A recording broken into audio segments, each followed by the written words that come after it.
देश गुलामगिरीच्या कैद होता आणि त्या विरुद्ध ब्रश शब्द जरी काढला तरी गर्दन छाटली जात असताना राजमाता जिजाऊ यांनी पाच शिवरायांच्या हाताने या पुण्यात सोन्याच्या नांगरानं जमीन नांगरून हिंदवी स्वराज्याची भक्कम पायात ठेवली.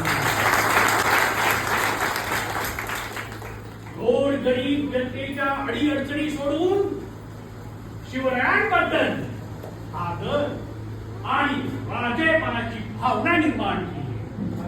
शिवरायांबद्दल दिवस नाही की रात्र नाही, मर्द मावळे जीव द्यायला सदैव तयार. अहो किती मोठी ही स्वराज्याची संपत्ती.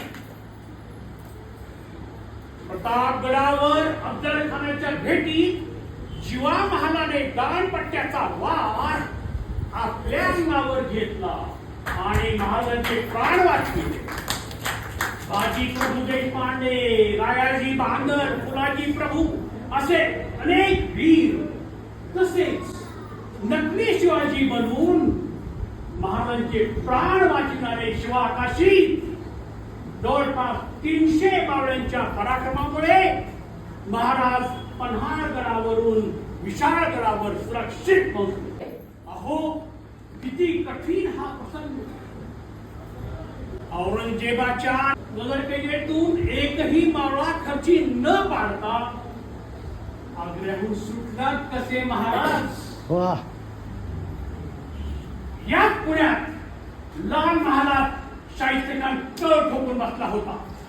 सगळीकडे हिंसाचार चालू होता.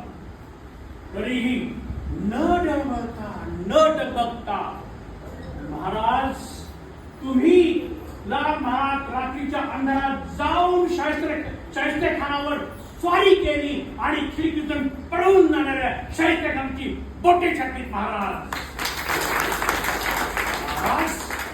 तुमचे शौर्य, तुमचे धैर्य आणि तुमचा पराक्रम पाहून आम्ही चकित होतो. महाराज महाराज महाराज तुम्ही आमचं राजा होता यातच आम्ही आम्हाला धन्यवाद.